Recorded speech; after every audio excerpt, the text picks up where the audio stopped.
ప్రతిభా biotics సమర్పించు మట్టి మనిషి కార్యక్రమానికి స్వాగతం. మట్టి మనిషి కార్యక్రమాన్ని విశేషంగా ఆదరిస్తున్న రైతాంగానికి మా అభినందనలు. ఈ రోజు మట్టి మనిషి కార్యక్రమంలో జీవాల పెంపకం, శిక్షణ తరగతులు, యాజమాన్య పద్ధతుల గురించి వివరించేందుకు వై పూర్ణచంద్రారెడ్డి గారు మనతో పాటు ఉన్నారు. నమస్తే పూర్ణచంద్రారెడ్డి. ముందుగా జీవాల పెంపకం లాభసాటిగా ఉండాలంటే ప్రధానంగా ఏ పద్ధతులను అనుసరించాలంటారు? జీవాల పద్ధతి లాభసాటిగా ఉండాలి అని అంటే ఒకప్పుడు రైతులందరూ పొలాలకు తీసుకెళ్ళి మేపుకొస్తున్నారు. ఇప్పుడు ఏంటంటే ఆ పద్ధతి నుంచి ఇంటెన్సివ్ అంటే లోపలే ఒక వాటి మేత ఉన్న దగ్గరికి పశువులతో గొర్రెలని మేకలను తీసుకుపోయి మేపుకొచ్చే బదులు మనం ఫామ్లోనే ఉంచేసి పౌల్ట్రీ ఫామ్ లాగా గొర్రెలని మేకలని తీసుకురావడం అనే విధానాన్ని మేము ఇంట్రడ్యూస్ చేస్తూ కొత్తగా అంటే చదువుకున్న వాళ్ళు పొలాలకు తీసుకెళ్ళి మేపాలి అని అంటే కష్టం కాబట్టి ఇలా ఇంటెన్సివ్ ఫార్మింగ్లోకి రావడం వల్ల ఎడ్యుకేటెడ్ ఉన్న వాళ్ళు కూడా దీని మీద ఇంట్రెస్ట్ చూపిస్తున్నారు. చాలామంది ల్యాండ్ బ్యాంక్ ఉన్న వాళ్ళు కూడా ఈ ఫామ్ రంగం వైపు రావాలి అన్న ఉత్సాహంతో చాలామంది ఈ ఫామ్లోకి వచ్చి ఎలా ఫామ్ పెట్టాలి ఏమిటి అన్న విషయాల గురించి తెలుసుకోవడానికి ఎక్కువ మంది ఆసక్తి చూపిస్తున్నారండి. అలాగే మన రెండు తెలుగు రాష్ట్రాల్లో కూడా ఈ జీవాల పెంపకం ఎంతవరకు అభివృద్ధి సాధించింది, ఒకవేళ సాధించలేకపోతే వాటికి గల కారణాలు ఏంటండి?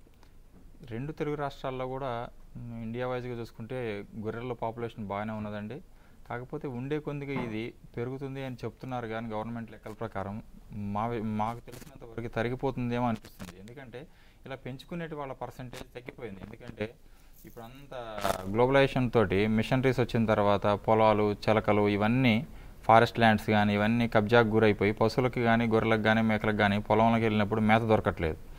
మేత దొరకనప్పుడు అవి ఎక్కడ మేయాలి? మనం తెలంగాణ గవర్నమెంట్ కూడా గొర్రెలని మేకలని ఇస్తుంది, కానీ వాటన్నిటిని బయటికి తీసుకెళ్తే వాటికి సరైనటువంటి గడ్డి అవన్నీ దొరకక అవన్నీ బక్కచిక్కిపోయి చనిపోవటం కూడా జరుగుతుందని మనం చూస్తున్నాం.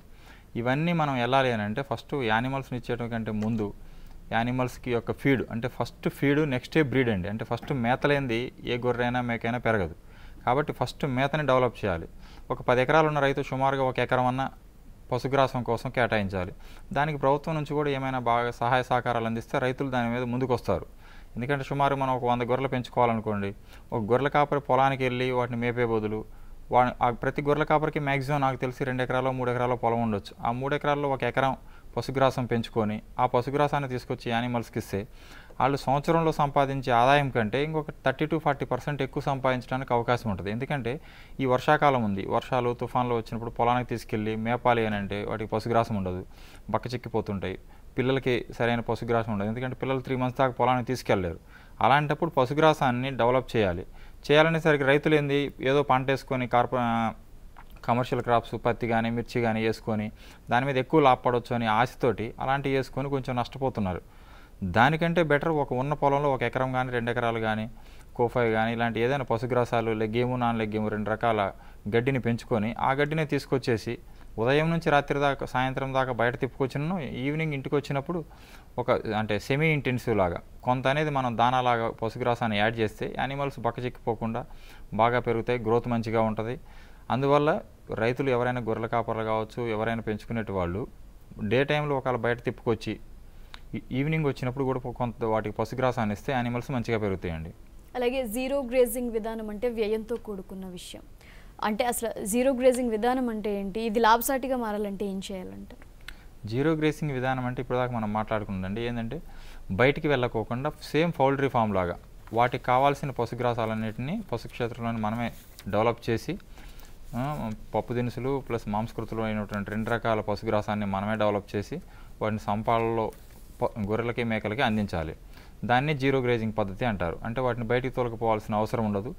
అప్పుడు బయటికి తీసుకెళ్ళాలి అని అంటే కులవృత్తుల వారీగా యాదవులు, కురుమలు ఇలాంటి వాళ్ళైతేనే బయటికి తీసుకెళ్ళి మేపగలరు.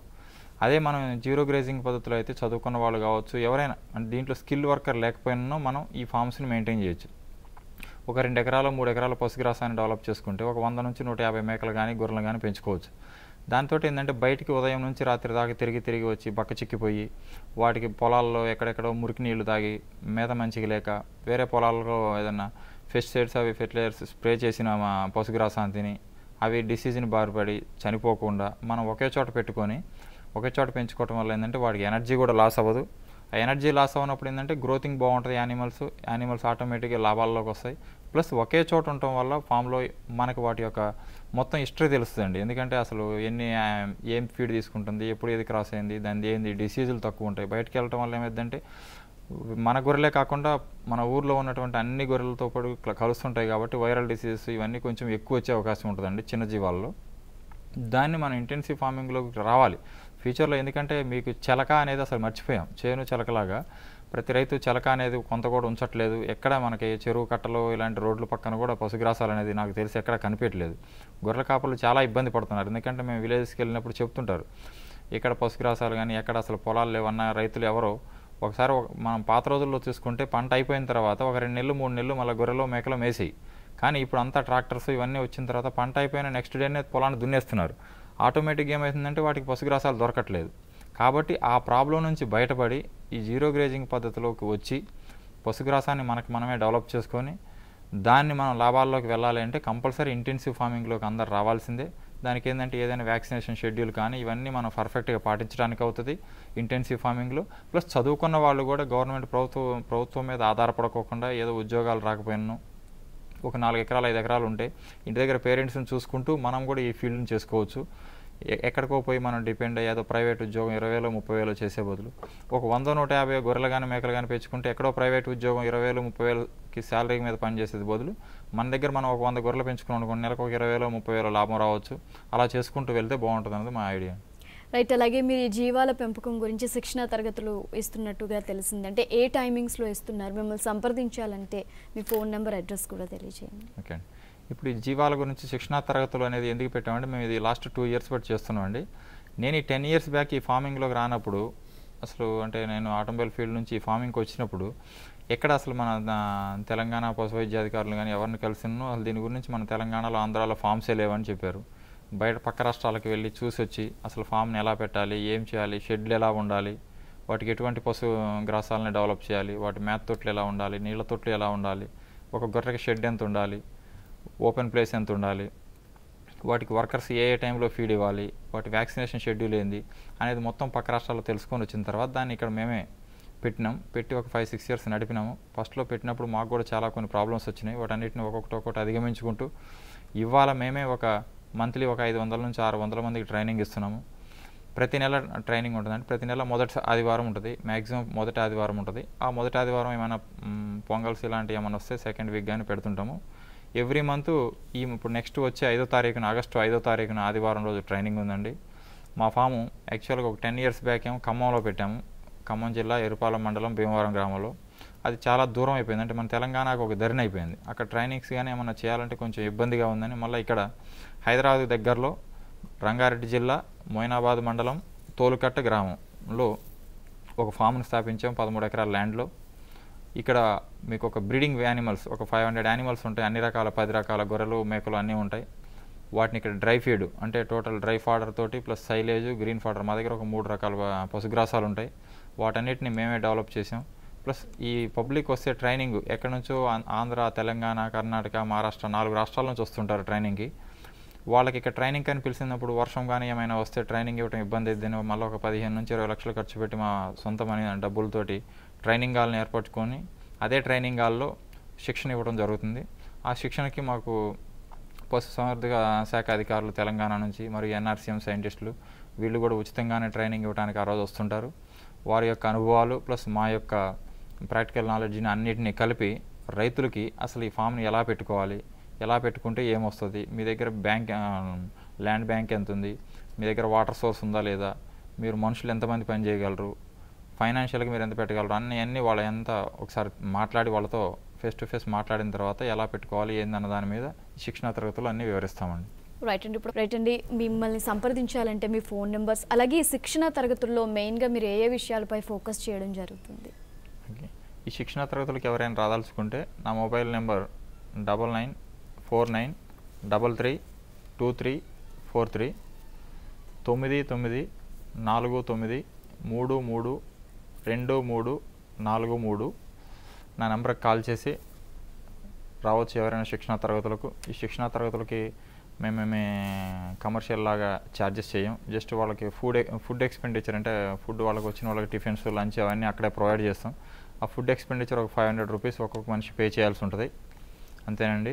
ఈ శిక్షణా తరగతులకు వచ్చిన వాళ్ళకి మేము ఏం చెప్పగలుగుతాం అని అంటే ఫస్ట్ దీని మీద వాళ్ళకంటే ప్రతి ఒక్కరూ యూట్యూబ్లో ఏదో చూసి ఒక లక్షల సాఫ్ట్వేర్ జాబ్ చేసే వాళ్ళు ఎక్కువ టెన్షన్స్ పడుతున్నాము, ఈ ఫీల్డ్లోకి వస్తే మనం టెన్షన్ ఫ్రీగా బాగా సంపాదించుకోవచ్చు అని ఎక్కువ ఆశలు పెట్టుకొని వచ్చేటి వాళ్ళందరికీ మేము చెప్పేది ఏంటంటే అండి, అసలు ఎలా షెడ్ వేసుకోవాలి, దానికి ఎంత ఖర్చు అవుతుంది, దానికి ఏం డిసీజులు వస్తాయి, వాటి మార్కెట్ ఫెసిలిటీ ఏంది, యానిమల్స్ని సెలెక్ట్ చేసుకునేటప్పుడు ఎలాంటివి సెలెక్ట్ చేసుకోవాలి, వాటి వ్యాక్సినేషన్ షెడ్యూల్ ఏంది, గవర్నమెంట్ ఏమి ఇస్తుంది దానికి సపోర్టు, గవర్నమెంట్ లేకుండా మనం ఏం చేసుకోవాలి అన్నవన్నీ చేసుకుంటూ వెళ్ళాలి. ఏదైనా అగ్రికల్చరల్ వ్యాపారం అనేది అబ్నార్మల్గా వేరే బిజినెస్లతో పోల్చుకోవద్దండి. ఇది ఒక ప్యాషన్ లాగా అగ్రికల్చర్ వ్యవసాయం చేయాలన్నది వేరు. వ్యవసాయం చేయాలనుకున్న వాళ్ళు ఇయర్లో ఒక 20 లక్షల పెట్టుబడి 20 లక్షలు సంపాదిస్తామని అనుకోవటం అనేది అపోహ. నామినల్ ఇన్కమ్స్ వస్తే బెటర్గానే ఉంటుంది. కాకపోతే పంటలతో పోల్చుకుంటే గొర్రెలు మేకలతో ఏంటంటే పెద్దగా నష్టాలు ఎక్కువ ఉండకపోవచ్చు కొంచెం జాగ్రత్తగా చేసుకుంటే. ఎందుకంటే లాస్ట్ 20-30 ఇయర్స్ బట్టి మనం తీసుకుంటే చికెన్ 30 ఇయర్స్ బ్యాక్ 300-400 ఉన్న కేజీ, ఆ టైంలో మటన్ 120 రూపాయలు ఉండేది. ఇప్పుడు మటన్ 550 అయింది, చికెన్ 100 రూపీస్కి వచ్చింది. చికెన్లో ఉన్న ఫ్లెక్సిబిలిటీస్ ఉంటాయి కానీ మటన్లో మీకు ఫ్లెక్సిబిలిటీస్ ఉండవు. ఎవ్రీ ఇయర్ 40 రూపీస్ 50 రూపీస్ పెరుగుతూ పోతుంది. కాబట్టి మనకు మార్కెట్ సైడ్ అనేది పెద్ద ఇబ్బంది లేదు అని మనం చెప్పుకుంటున్నాం. మటన్ అనేది రేటు తగ్గట్లేదు బాగుంది అని.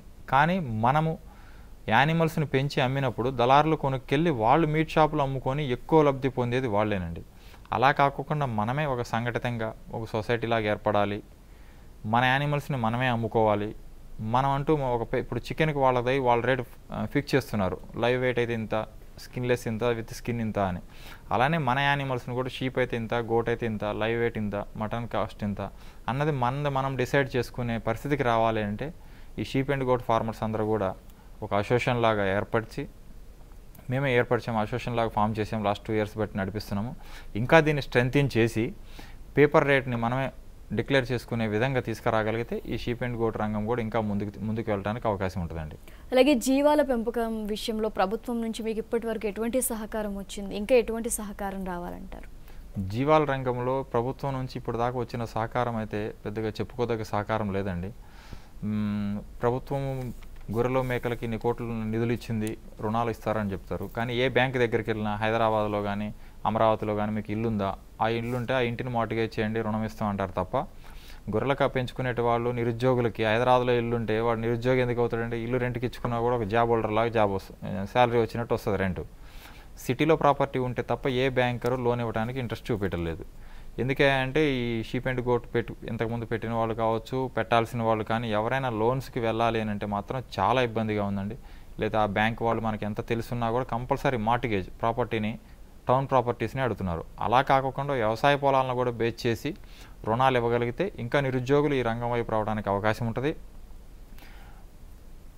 అలాగే నాణ్యత ప్రమాణం గల మాంసం మార్కెట్లో ఇప్పట్లో దొరుకుతుందంటారు ఈ రోజుల్లో? ఒకవేళ దొరకాలంటే ఎటువంటి విధానాన్ని అవలంబించాలంటారు? అదండి, ఇప్పుడు నాణ్యత ప్రమాణాలు కలిగినటువంటి మాంసము మార్కెట్లో దొరుకుతుందా అంటే దొరకవచ్చు, దొరకకపోవచ్చు. అంటే మనము అందరూ మోసం చేయకపోవచ్చు. ఇప్పుడు బయట ఉన్న షాప్స్ వాళ్ళందరూ కూడా చీట్ చేస్తున్నారని మనం చెప్పకపోవచ్చు. కానీ చాలా వరకు అయితే నాణ్యత ప్రమాణాలు గల మాంసం దొరకట్లేదండి. ఎందుకంటే మనము ఒక యానిమల్ని మార్నింగ్ 4 o'clock దాని డ్రెస్సింగ్ అంటే కట్ చేస్తే ఈవినింగ్ 8 o'clock దాకా కూడా షాప్లో హ్యాంగింగ్ చేసి అమ్ముతున్నారు. అది గాలి తగులుతుంటుంది కాబట్టి అది మటన్ అనేది స్మెల్ రాదు. డీకంపోస్ట్ మనకు తెలియకుండానే ఏదైనా ఒక చనిపోయిన యానిమల్ కావచ్చు, మన బాడీ కావచ్చు, మనిషి బాడీ కానీ ఒక 2-3 hours దాటేసరికి అది డీకంపోస్ట్ అవుతూ ఉంటుంది. కాకపోతే మన ఇండియన్ కుకింగ్ విధానంలో ఏంటంటే బాగా మనం ఓవర్ బాయిల్ చేస్తాం కాబట్టి ఏమైనా డీకంపోస్ట్ కొంచెం అయినా కూడా మన కుకింగ్ విధానం వల్ల మనకి ఎటువంటి దానితో హాని జరగట్లేదు. అదే ఏదైనా బయట దుబాయ్ ఇలాంటి చోట అయితే హాఫ్ బాయిల్ తింటారు. అక్కడ చూడండి కంపల్సరీ ఫ్రోజన్ మీటే వాడతారు. మన ఇండియాలో తప్ప నాకు తెలిసి ఫ్రెష్ మీట్ అనేది ఎక్కడ వాడరు. ఇవాళ కోసింది ఫ్రెష్ అని. కానీ యాక్చువల్గా ఈ నేషనల్ రీసెర్చ్ సెంటర్ మీట్ వాళ్ళు చెప్పేది కూడా ఏంటంటే మటన్ని కోసిన తర్వాత మినిమం ఒక 12 hours to 24 hours అయినా ఫ్రోజర్లో ఉంచిన తర్వాతే బయటకు తీసిన తర్వాత తింటేనే అది మీట్ టెండర్గా ఉంటుంది. మీట్ కూడా తిన్న వాళ్ళకు కూడా ఎటువంటి బ్యాక్టీరియాస్ కానీ ఏమీ ఉండవని చెప్తుంటారు. కానీ మన దగ్గర ఇంకా మన ప్రజలు అంత అవగాహన రాలేదు. ఎందుకంటే ఫ్రెష్ మీట్ ఫ్రోజన్ మీట్ అనేసరికి ఇదేదో ఎప్పటిదో అనుకుంటారు, కానీ అది తప్పు. కంపల్సరీ ఫ్రోజన్ మీట్ని రావాలి. మన హైదరాబాద్ కూడా యాక్చువల్గా ప్రపంచంలోనే మేటి నగరంగా ఉండాలని కేసీఆర్ గారు ఆలోచిస్తున్నారు. అలా ఆలోచించడంలో తప్పు లేదు. కానీ ఈ మీట్ అవుట్లెట్లు ఎక్కడంటే అక్కడ రోడ్ల మీద చిన్న చిన్న షాపులు పెడతారు. ప్రతి సంతల్లో రోడ్ల మీదే కోసేసి అమ్ముతుంటారు. దాని మీద ఈగలు దోమలు వాళ్తుంటాయి. అలా కాకోకుండా ఫారిన్ కంట్రీస్లో మనం చూస్తుంటాం యూట్యూబ్లో ఆ టైప్లో మీట్ అవుట్లెట్స్ని ప్రమోట్ చేయాలి. ఇప్పుడు వెజిటబుల్స్ ఉన్నాయండి, మన కూరగాయలని ప్రతి కాన్స్టిట్యున్సీలో 2-3 పెట్టారు. ఒక 100 కూరగాయల అవుట్లెట్స్ దాకా పెట్టారు. అట్లనే చేపలు పెంచుకునే వాళ్ళకి వచ్చేసి ఫిష్ మార్కెట్స్ ఇస్తున్నారు. మాలాంటి వాళ్ళకి గొర్రెలు కాసుకునేటి వాళ్ళకి గొర్రెలను ఇస్తున్నారు. కానీ ఆ కాసిన గొర్రెలను తీసుకొచ్చి హైదరాబాద్లో మార్కెట్ చేసుకోవాలి అని అంటే మాకు కూడా ఏమైనా ఒక ఇలాంటి ఫెసిలిటీస్ ఇస్తే మేము ఈ గొర్రెల కాపర్లు కావచ్చు, మేము కులమతాలకు అతీతంగా అందరికీ ట్రైనింగ్ ఇస్తున్నాము. వాళ్ళందరికీ మార్కెట్ ఫెసిలిటీ కూడా మేమే ప్రొవైడ్ చేయగలము అని మేము వాళ్ళకి హామీ ఇద్దాము అంటే మాకు ప్రభుత్వం నుంచి సహకారం 0 ఉందండి. ఏదైనా మాకు మీట్ అవుట్లెట్స్ కానీ ఇలాంటి ఏమైనా ఇస్తే తర్వాత మనం కంటిన్యూ చేద్దాం. ఉపేంద్ర గారు తిరుమలైపాలెం నుంచి. ఉపేంద్ర గారు మాట్లాడండి. టీవీ వాల్యూమ్ మ్యూట్ లో పెట్టండి ఉపేంద్ర గారు.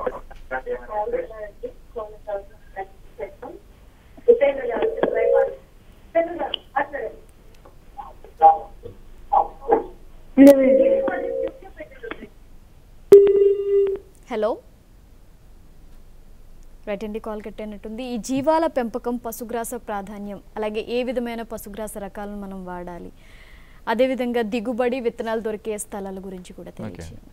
ఇప్పుడు జీవాలకి గొర్రెలకి మేకలకి ఏంటంటే అండి మాంసకృతులు పప్పు దినుసుల్లాగా. ఇప్పుడు దాన్ని లెగ్గిము నాన్ లెగ్గిమ్ అంటాము.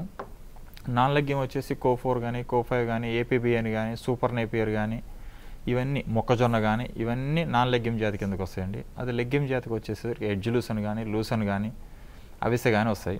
మనం ఏది ఆలోచించుకున్నా ఎక్కువ టన్నులు అంటే ఒక ఎకరంలో వేస్తే 150 టన్నుల దాకా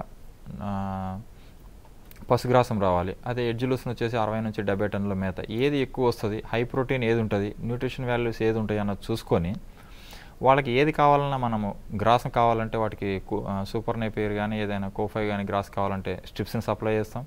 హెడ్జ్ లూసన్ సీడ్స్ కావాలన్నా కూడా నా నెంబర్ ఆల్రెడీ చెప్పాను, ఆ నెంబర్కి కాల్ చేసి హెడ్జ్ లూసన్ సీడ్స్ కావాలంటే ఇస్తాం.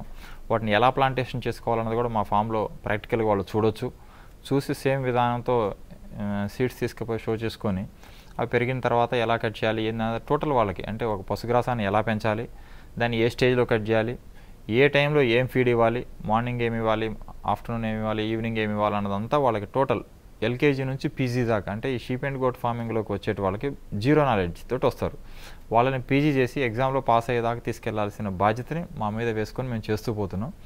దానికి ప్రభుత్వ సహకారం ఉంటే ఇంకా దీన్ని ఇంకా ముందుకు తీసుకెళ్ళి హైదరాబాద్లో కూడా అసలు రోడ్డు మీద మన క్వాలిటీ లేని మీట్ దొరక్కోకుండా అంత హైజీనిక్ మీట్ అంటే ఎందుకంటే హైదరాబాద్లో ఉన్న వాళ్ళందరూ కూడా ఆరోగ్యం కూడా చాలా ఇంపార్టెంట్ ఫ్యూచర్లో. ఇవాళ మనం ఏదైనా మంచి ఫుడ్ తినకపోతే ఈరోజు డిసీజ్ రాకపోవచ్చు, దాని ఎఫెక్ట్ చాలా రోజుల తర్వాత కూడా ఉంటుంది.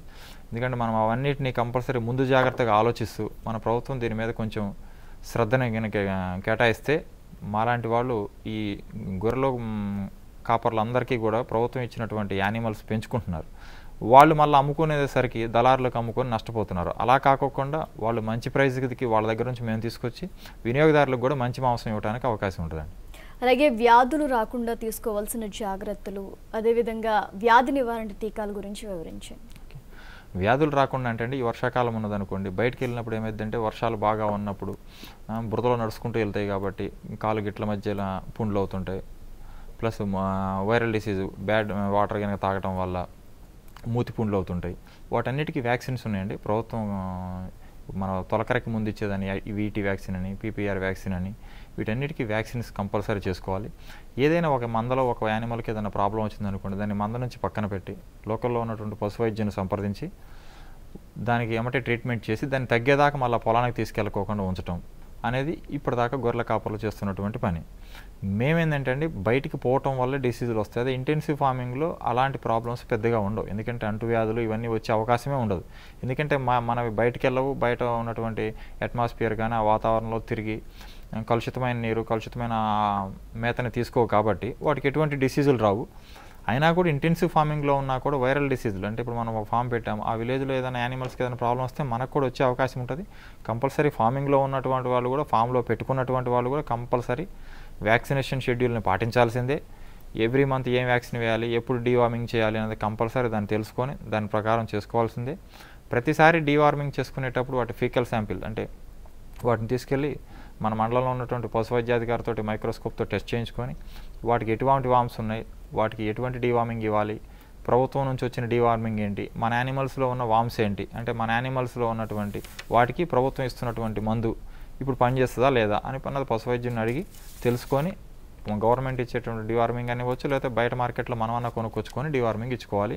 అలా ఇచ్చుకోవటం వల్ల ఏమైందంటే మందలకి ఎప్పుడు అంటే అది ఎంత తిననో మేత కడుపులో వామ్స్ ఉన్నాయనుకోండి అవే తీసేసుకుంటాయి. యానిమల్ గ్రోత్ అనేది ఉండదు. యానిమల్ గ్రోత్ లేకపోతే ఏమైందంటే గొర్రెలు పెంచుకున్న వాళ్ళు కావచ్చు, ఫార్మ్స్ వాళ్ళు కానీ నష్టపోయే అవకాశం ఉంటుందండి. థ్యాంక్ యూ అండి. జీవాల పెంపకం అదేవిధంగా శిక్షణ తరగతులు, యాజమాన్య పద్ధతుల గురించి తెలియజేసినందుకు. ఇది ప్రతిభ బయోటిక్ సమర్పించు మట్టి మనిషి కార్యక్రమం. చూస్తూనే ఉండండి 10 టీవీ, ప్రజలే వార్తలు.